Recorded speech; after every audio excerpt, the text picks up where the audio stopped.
welcome to a new reading vlog.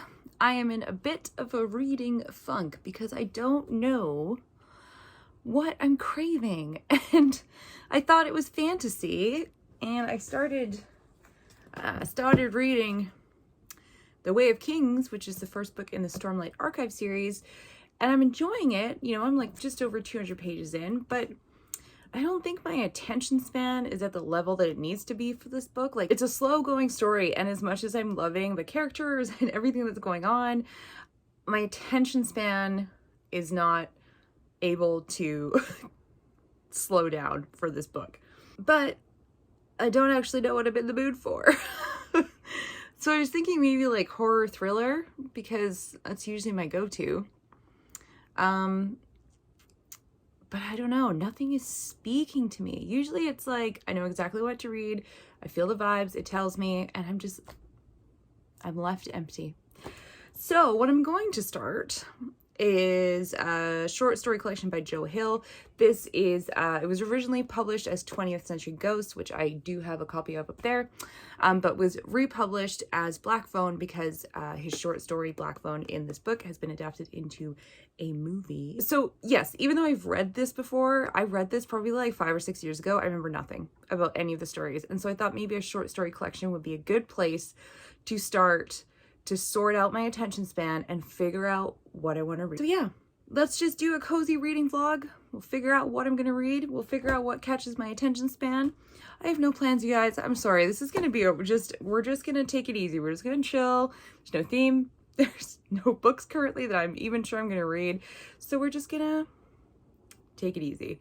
But what I do need to do is I'm going to do a bunch of meal prep, and I'm trying out 2 new recipes. The first one is a shepherd's pie, but using plant-based meat instead of red meat, because it is pretty crazy here in Vancouver, and I can't afford, I just can't afford regular meat.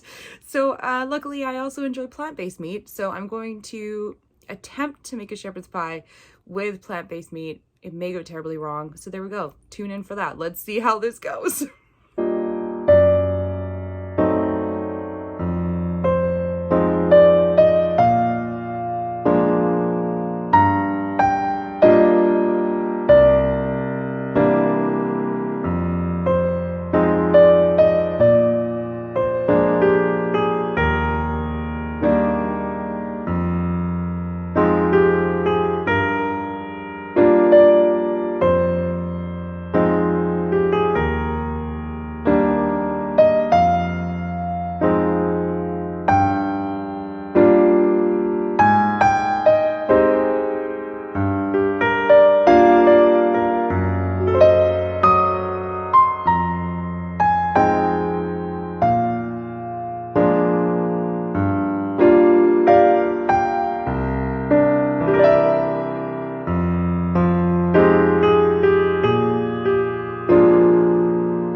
Some book mail, and I'm pretty sure this is from a publisher because it is addressed to Horrorbound and not me specifically.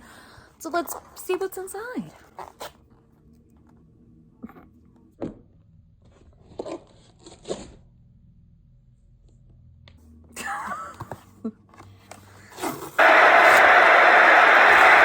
What have we got? Ooh, yes. Just Like Mother, definitely on my most anticipated for this year. And this is from Nightfire. Suspenseful modern gothic debut, Just Like Mother blends the atmosphere and themes of Rosemary's Baby, one of my favorite books, with chills reminiscent of Rachel Harrison's The Return. I did like that one too. Using visceral and unyielding imagery and plenty of twists in a page-turning plot, Just Like Mother fires on all cylinders to exhibit a fresh new voice in horror. Well, that's awesome. Yeah, this is on my TBR. I've really been looking forward to it. Well, thank you, Tor Nightfire. I will get to this very quickly. Or will I? Yes. Yes, I will add this to my upcoming. So actually, when does this book come out? So this comes out May 17th. So actually I should probably read this closer to May. So yes, stay tuned for an upcoming vlog in the next few months where I will read Just Like Mother. Yay!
All right, reading update. I spent all of yesterday reading The Black Phone, which was originally published as 20th Century Ghosts, and I remember none of the stories, so it's basically like reading it for the first time. It's awesome. Thank God I have such a terrible memory. And I've read like 3/4 of it so far, immensely enjoying it. A lot of great stories in here so far. I mean, best new horror. I really relate to, in the sense that I have been struggling in the horror community for the past few years. Don't want to say too much. So needless to say, best new horror was very enjoyable to me. Pop art is so sad. It's such a sad story. It's just one of those weird stories where you just have to like roll with it. And it's really sad. Like, that one hurt my heart. You Will Hear the Locust Sing. Loved that one. Very much Kafka. You know, it's about a kid that turns into a giant bug. But I don't think, what I didn't realize sort of the first time I read it, and maybe I'm just projecting onto it, but I feel like it's very much a school shooting story. At least an allegory for a school shooting story. Because at the end of the story, the kid, as the cockroach, bursts into the school and just starts like killing people, killing the students, his fellow students. And the way it's written, it feels very much like a school shooting. So I thought that was kind of interesting. What are my bangs doing, you guys? What is happening here? Better Than Home was a little bit of a tough read for me because it is about a kid who clearly has a lot of anxiety problems, especially around food and textures and noises. And as much as I love seeing myself in a character, it can also be really hard to read a character who has the same thought patterns as you, and it can be a little triggering. But I appreciate that it was included. It was a tough one for me. And then the one I just finished is Last Breath, and that's a really short one. And it's about a doctor who captures people's last breath and puts them on a display in a museum. It's really clever. And it feels very Joe Hill, because Joe Hill is so good at taking mundane situations and turning a really clever microscope on them and turning it into a horror situation. I have also picked up The Boy in the Suitcase. This is a library book, but it's due back in like 5 days, so I figured I should get through it really quick. And this is a thriller set in Copenhagen, and this is actually one of the oldest books on my Goodreads TBR. It was like one of the first books I ever added to Goodreads like years ago, so I thought it was kind of fun to read something that old on my TBR. Really long reading update. I was watching the Fear Street movies today, and I need to finish the third one because those movies are long. I was not prepared for those to be 2 hours each. Yikes. Really like them, don't get me wrong. Fear Street 1 was incredible. Fear Street Part 2, great. Love the soundtracks for both of them. Like, absolutely outstanding soundtracks. And I'm halfway through Part 3, so I'm going to finish that tonight while I'm reading more of Joe Hill.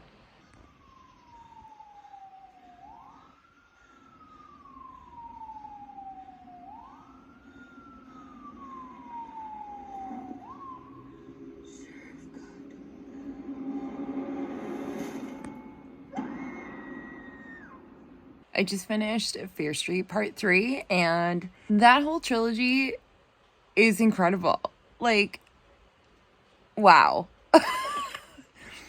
I hope that this is where horror is going in the future, where we get queer characters, we get people of color, and they're not fucking sacrificed for the story. They're just the main characters, and hey, they actually fucking survive for once. Oh, thank you, Fear Street. I have so much faith in the next generation that they're going to make horror so much better, and it makes me want to come back on board 100% because it was great. I know I'm really late to the party, but the Fear Street trilogy is chef's kiss. Definitely going to be watching those a lot, I think. Despite the length, I have a whole thing with horror movies. No horror movie should ever be 2 hours long. You cannot prove me wrong. Horror should never be 2 hours long. Even the Fear Street trilogy, as much as I love it, they did not need to be that long. They really didn't. But that's my only complaint. Absolutely amazing. So now I'm going to get back to reading.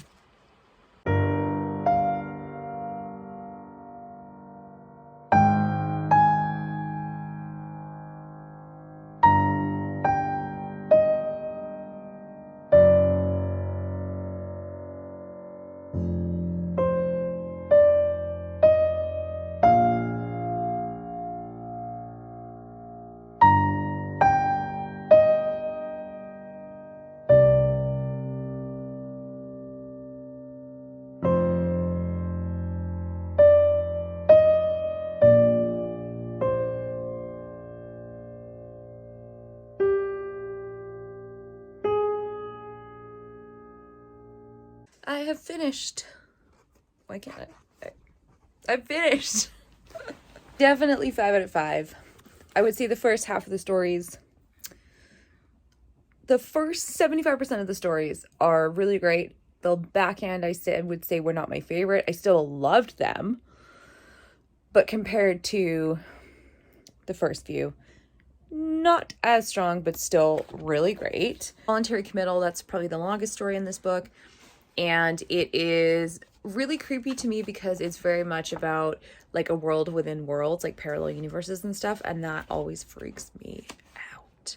And then if you read through the acknowledgements, there's a secret story at the end called, oh, I can't pronounce that, Scheherezades Typewriter.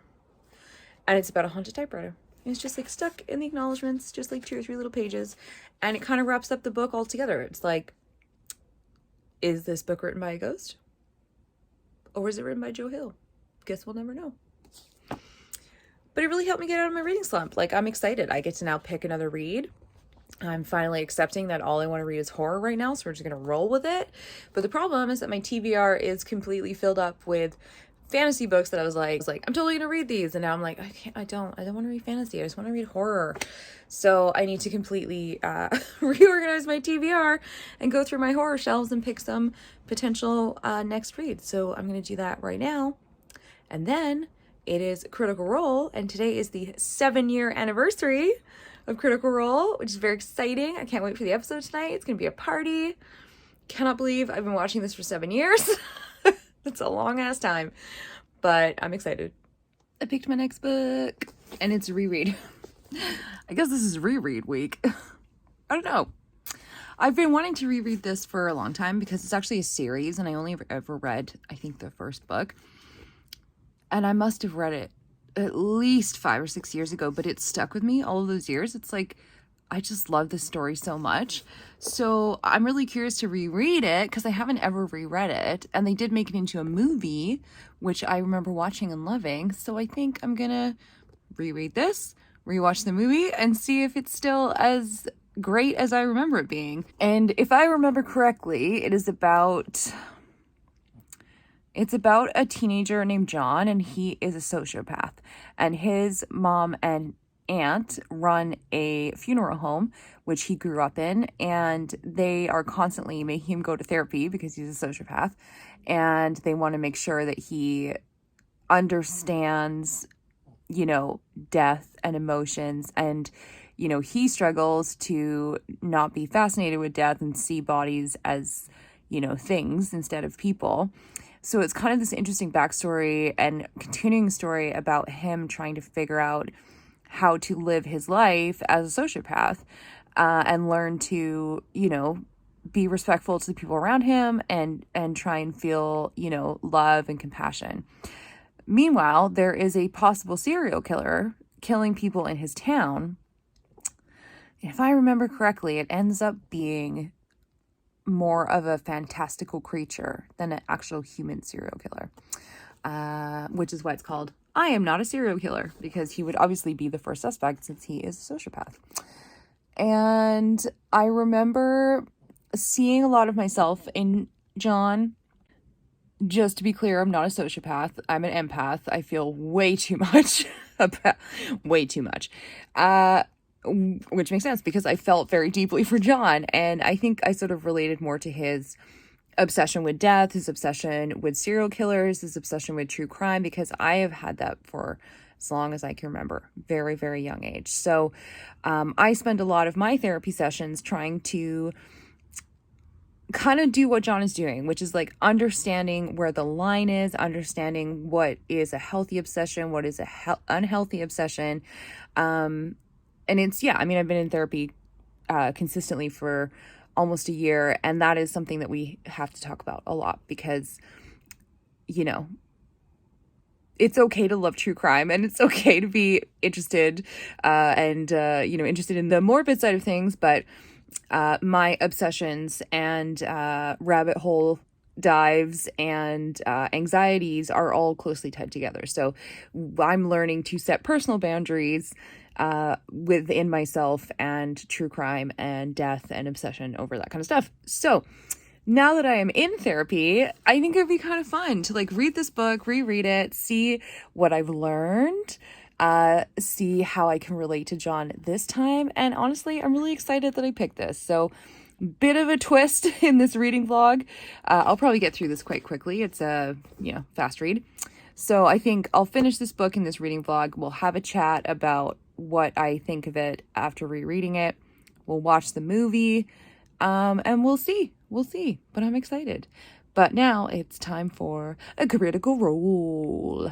Critical Role, where a bunch of us nerdy-ass voice actors sit around and play Dungeons and Dragons.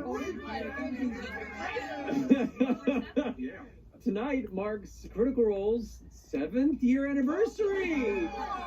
Been doing this shit for way too long, and Thank you for coming along with us and watching us ungracefully age all this time. We are genuinely super thrilled to celebrate this with all of you. This is such an incredibly special occasion, whether it be at Twitch, YouTube, or apparently in theaters with other critters, which is crazy things to say right now, but doesn't make sense. But welcome, those of you who are here. But thank you for coming along for this wild ride, whether it be just this is day one or you've been us since the very first time we aired. Just so appreciative. This is so weird that we're still able to do this together and still be weird and wild, and it's fine. So It's fine. it's fine.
All right, it's time to wrap up the reading vlog because I have finished I Am Not a Serial Killer, and I have also finished The Boy in the Suitcase, which was my side read during this vlog, and it was fine. We don't need to talk about it. But this is what we're here to talk about. I Am Not a Serial Killer, and this was a reread for me, obviously.